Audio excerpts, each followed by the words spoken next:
Hey guys, how's it going? Today this video is going to be a little different from my usual videos because well, I'm a little bit bummed out, but I'm optimistic.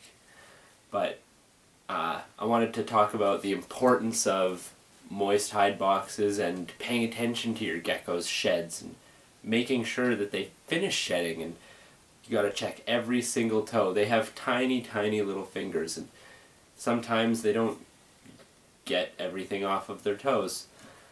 Sorry I called them fingers, but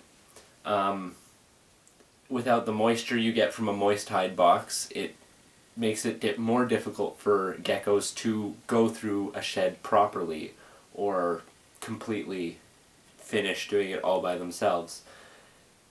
And when a toe or something remains covered in a shed, the shed eventually dries out, and then it can constrict and cut off blood flow. And then when there's no more blood flow, they can shrivel up and dry out and pretty much fall off, which is really unfortunate, and it's all up to us. We are the caretakers of these animals that we keep. And I'm not going to talk about where this animal's come from because a lot of people feel strongly about the topic of where you buy your reptiles.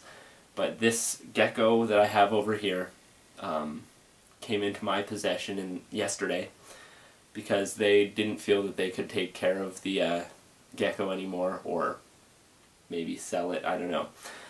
But I went down and I picked him up, I brought him home, and I'm going to get him out here right now.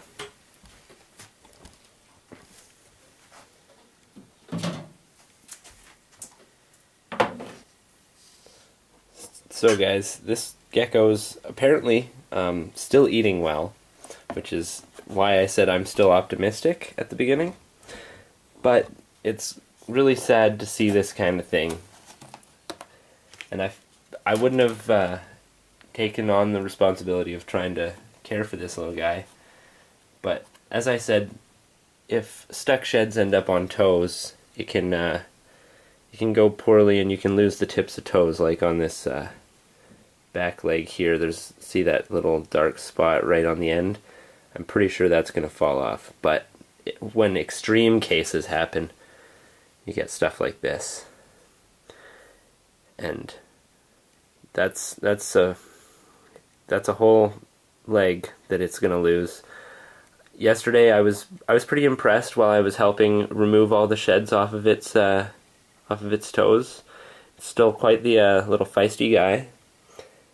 Definitely has the will to live and definitely can do lots, but yeah, it's just that leg's gonna have to come off, which is really sad.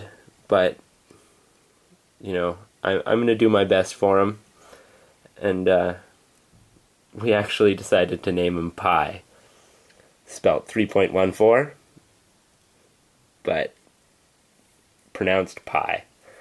So, as you can see, it's missing the end of its tail, the tips of a couple toes, and it's going to lose its arm.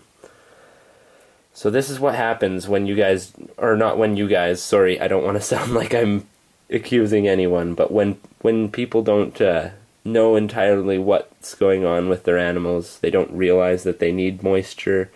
They think they're, a lot of people think they can treat these guys like they're bearded dragons or something, but they're totally different.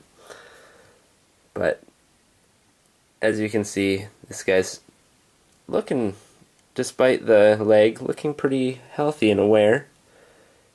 So I'm gonna keep on dealing with him. I've got some healing aid and stuff here, and I'm gonna make sure the moist box is always moist and